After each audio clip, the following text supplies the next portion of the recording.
tá rebocado, meu compadre. Como os donos do mundo piraram, eles já são carrascos e vítimas do próprio mecanismo que criaram. Essa é a primeira frase, a primeira estrofe de um dos maiores hits de Raul Seixas, na minha opinião, um dos mais reveladores do pensamento, dos mais irônicos e, ao mesmo tempo, explicadores do sistema que eles usaram dentro do sistema que eles estavam acusando. Ou seja, quando se quer entrar num buraco de rato você tem que transar. Outra estrofe desta música que tem realmente a síntese. Eu estava enganado, Chico Science fez a síntese, mas Raul Seixas tinha feito uma síntese que para a época realmente era uma síntese. Eu não tenho nada a ver com a linha evolutiva da música popular brasileira.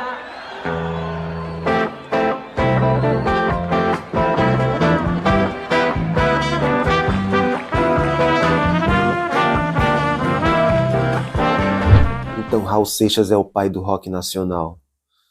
Zé dos Preá, meu querido, pode acunhar na vinheta. E se você ainda não é inscrito no canal, tá esperando o quê? Mamita, tá esperando o quê? Papito, tá esperando o quê? Mamitas, papitos e papites. Clica no pitoco de se inscrever, balance o badalo para receber as notificações e, como sempre, em todos os vídeos do canal, clique no pitoco da descrição, porque sempre tem uma tuia, um balaio de livros. É uma dicas de leitura que tem a ver com o vídeo ou não. Nesse caso, vai ter dicas de leitura que não tem a ver, mas sempre tem algo a ver, E apreciem as imagens dessa obra aqui, que, enfim, é nela que eu me baseei para fazer o vídeo, mas não só nela, porque ela tem essa belíssima fotografia que até parece real. Você viu como parece real? Como se eu tivesse o efeito que deu na foto. Parecia que o manuscrito estava em cima do livro. Eu estava com o manuscrito. Pois é. E realmente, no livro parece que está... Aqui, ó. Parece que está colado no livro. Pois é. E esse manuscrito, para mim, velho... a imagem dele já diz muita coisa. É um manuscrito completo. Tem algumas partes com alterações, pontos onde diz ok, voz e tudo mais. Mas assim, quando se quer entrar num buraco de rato você tem que transar, você tem que sacar, você tem que saber o sistema, né? O monstro ciste é retado e tá doido para transar comigo. Ele trabalhava na CBS, né? Ele era diretor da CBS, mas ali ele já não era mais. Ele já estava... Essa música, inclusive, está no álbum Guita. E você pode ver no YouTube Music, se você quiser, ou nesses streamings aí da vida e tal. Eu não sei a ordem, em que posição ela está, mas ela está no álbum Guita.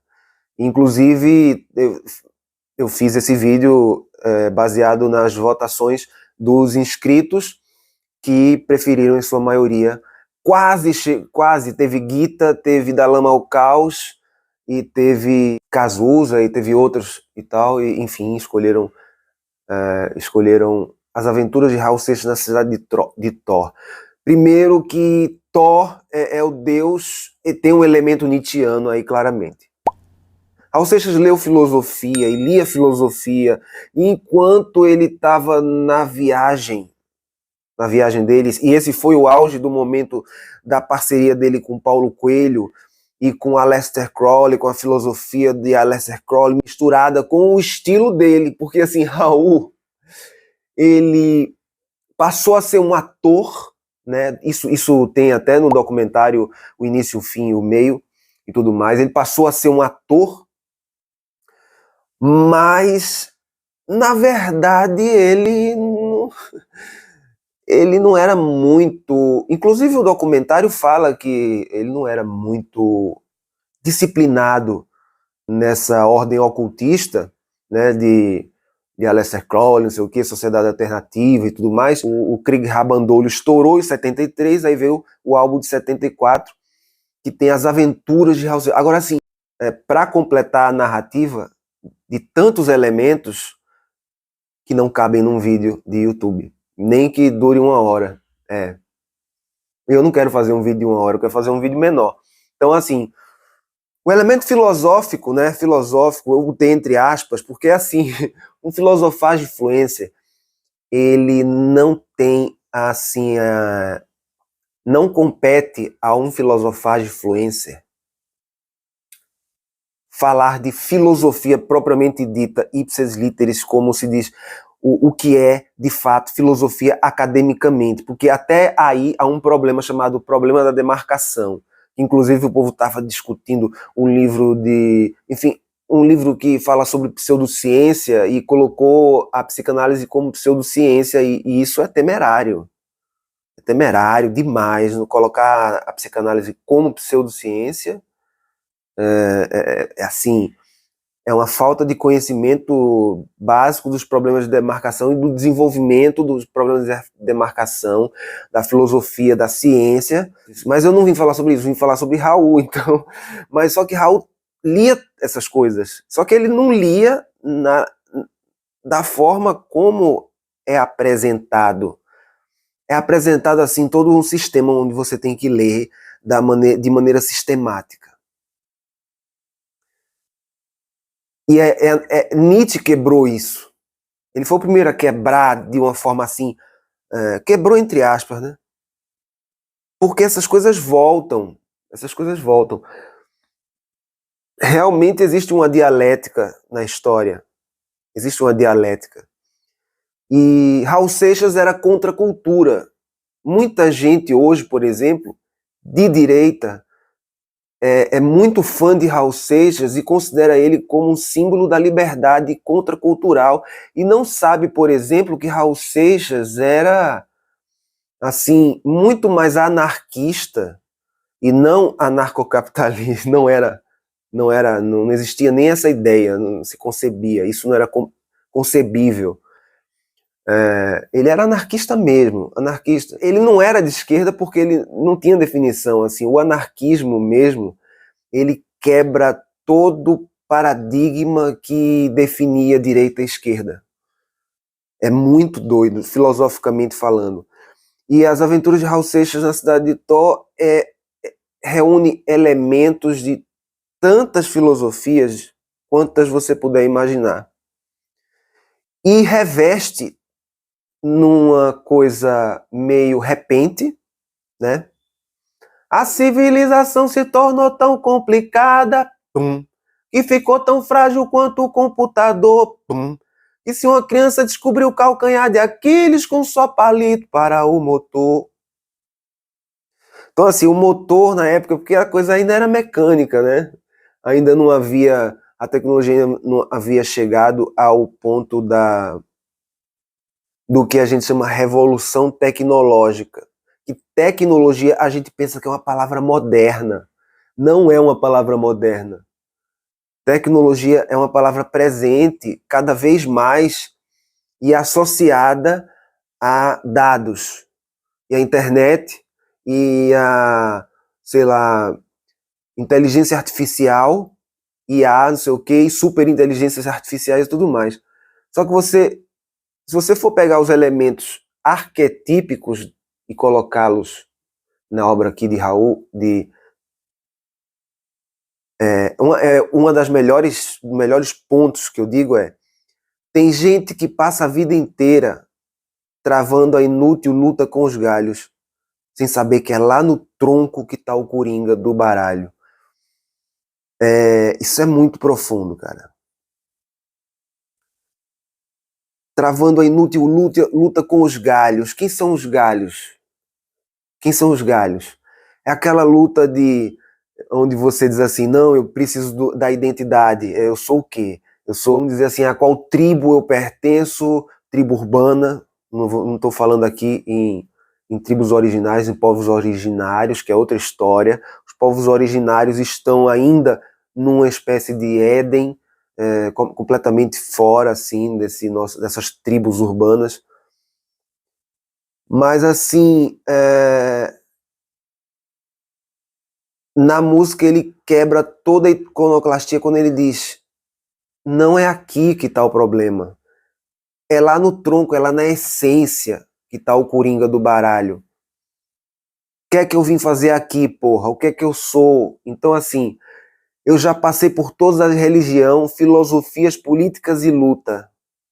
E é assim mesmo que ele fala: eu já passei por todas as religiões, para dar uma característica nordestina, um peso nordestino, junto ao grito meio rock and roll que ele imprime na música. Se você escutar ela direitinho, ela é meio um som de repente, só que com aquela coisa, né? E a voz meio rock, meio baiano, uma voz assim, sabe? Coisa baiana, mas só que com um rugido, que é rock.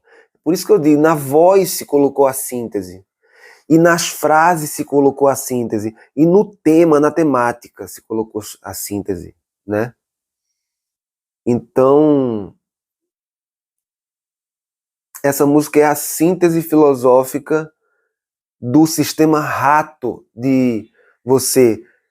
Porque quando se quer entrar no buraco de rato você tem que transar, ou seja, você tem que mergulhar naquilo que você não quer, que é o Ciste, o monstro Ciste, né? E ele já sabia como o mundo era por dentro, ele tinha sido diretor da CBS, ele sabia sonoricamente o que é que rolava. Então, assim, a gente tem que também hoje dizer assim, o que é que, em termos de sensibilidade, o que é que tá pegando? E aí você pega e coloca a mensagem dentro daquela codificação musicada, que, por exemplo, hoje ela pode ser diferente, não são mais guitarras distorcidas. Guitarras distorcidas ainda se ouve muito e tudo mais, mas já é uma coisa, temos que assumir, uma coisa meio de quarentão, a galera tá numa coisa mais eletrônica. Só que nos anos 80 isso aconteceu. Aconteceu nos anos 80. As baterias eletrônicas, porra, escuta, eu não sou besta pra tirar onda de herói, sou vacinado. Tu, tá, tu, tá, tu, tá, tu. A bateria completamente eletrônica, aquele som que você diz, isso é eletrônico. Aí nos anos 90 voltou com tudo os instrumentos crus, eles tocados de maneira crua, né? E aí foi a segunda síntese, a batida do Mangue Beat, aquela coisa toda, foi aí onde ocorreu a síntese Chico Sainz e tal, não sei o quê, anos 90. Então, anos 90 já foi bateria, as baterias, você pode ver que no rock a bateria já não era mais eletrônica, já era no pop que ela era eletrônica. E aí o pop foi seguindo com eletrônicos, instrumentos eletronizados e tudo mais. Só que aí daqui a pouco a guitarra crua e a bateria crua e o som cru, ele volta. A qualquer momento está voltando alguma coisa sem sons muito eletrônicos. E Deus queira que volte rápido, porque eu não aguento mais ouvir tanta coisa eletrônica. Na internet, em geral, assim, no Brasil principalmente, você quer ser assistemático, há um certo medo, um certo temor de algumas pessoas de que você está pendendo à direita. Quando, na verdade, eu pendo à esquerda, mesmo sendo assistemático. Nem toda a sistematicidade é de direita. E a história se repete. Ela se repete, mas se repete de formas diferentes. A forma de apresentação, a embalagem é diferente. A embalagem, nesse caso, foi a música. E aí o trecho que ele fala é: não se sabe se é da direita ou da traseira, não se sabe mais de que lado estão aqueles, por exemplo. Aí ele está dando uma alfinetada no movimento Tropicália, no movimento que se dizia mais voltado para as causas realmente populares, se dizia popular, né, que se chamava música popular brasileira, e que de popular não tinha nada porque era consumido por uma elite, né, por uma elite mais intelectualizada. Isso é um problema. E o que é o popular? O popular, primeiro, nem pode ser cultura de massa, porque a massa é uma cultura que, assim, você tem uma mídia hegemônica que pega e coloca a cultura de massa, então isso vai ser cultura de massa, todo mundo vai ouvir isso e todo mundo vai absorver aquilo que está, enfim. A cultura popular, por sua vez, é aquela cultura que, por exemplo, frevo, maracatu, não sei o quê, que todo ano toca, que todo ano você escuta e já sabe o que é, que se refere a um símbolo, ou estadual ou nacional, enfim, de uma determinada cultura, de um determinado povo. Só que tornar isso cultura de massa é muito fácil. E ele fez isso. Ninguém entendia as mensagens cifradas. Então ele diz, não se sabe se é da direita ou da traseira. Porque, tipo, da esquerda já não é mais, é traseira, já é ultrapassado. Ele, pelo menos na visão dele. Mal sabia ele que esse papo ia voltar. Nos anos. Vê, a gente passou os anos 90 inteiro, sem falar em fantasma do comunismo e tal. Os anos 2000 praticamente sem falar, e aí no fim dos anos 2000, 2008, 2009, depois da crise de 2008, 2009, é que começou a se falar em direita e esquerda de novo. Tipo, fica esquecido por um tempo, é aquela coisa, sabe? É uma espécie de espiral crescente e tal. E essa música pega um elemento que, assim, que eu acho que é a pedra filosofal dessa música, é que ela sintetiza muitos momentos em um só. É um repente, é um rock, é uma crítica ao sistema, só que também é uma crítica ao que se pretende sistema, o que vai substituir o sistema. O problema é esse. Eu sou assistemático, mas eu não posso ficar completamente assistemático, sem lógica, sem explicação, sem dar nenhuma razão a nada, completamente irracional e perdido. Então, tem que ter alguma lógica naquilo, por mais caótico que possa parecer. E aí vem o problema, vem a crise da demarcação, aonde é que o novo se apresenta.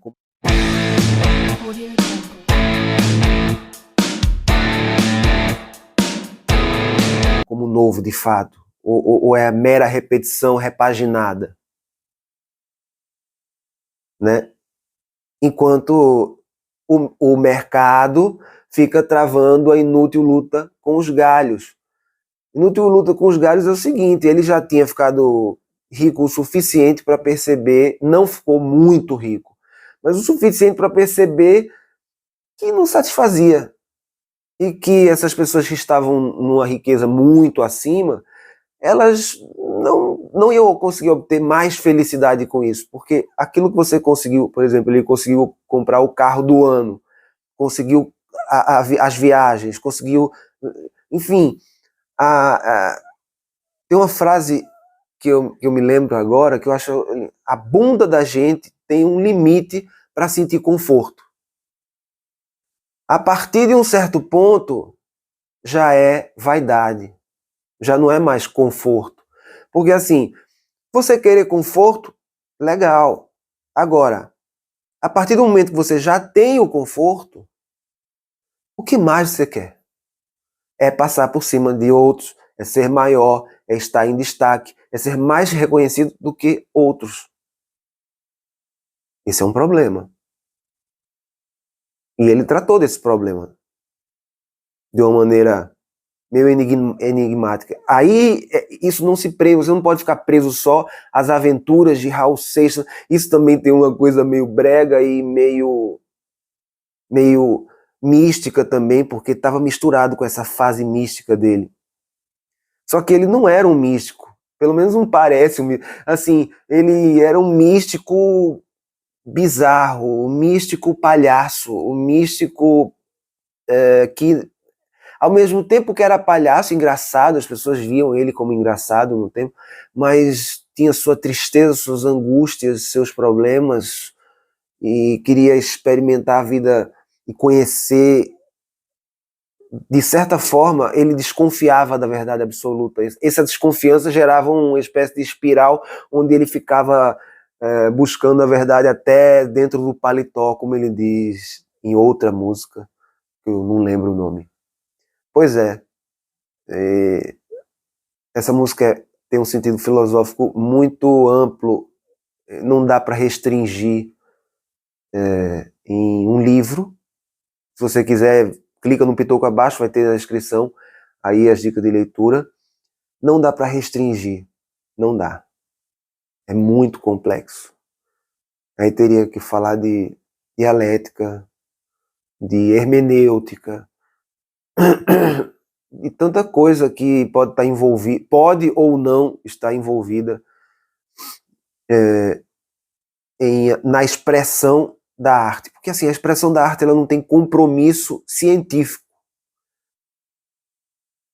Mas a arte, ela é verdadeira porque ela é uma expressão. Esse é o problema.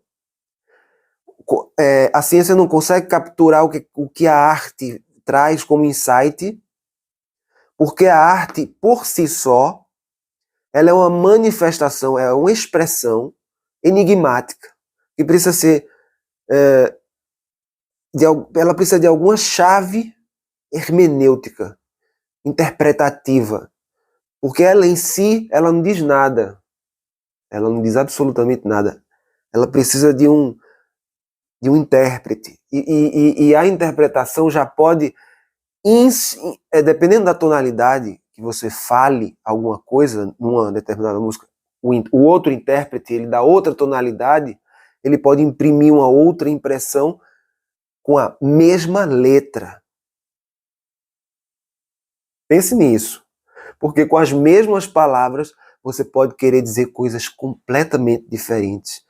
Tudo tem a ver com a expressão, com o modo como você passa, com a maneira como você exprime aquilo. Se eu exprimir uma letra qualquer com mais... que eu estou com a garganta um pouco inflamada, então não posso realmente fazer essas expressões. Eu tenho que poupar minha garganta e acho que já falei até demais por hoje. Pretendo editar pouco esse vídeo. Será que esse vídeo foi pouco ou foi muito editado?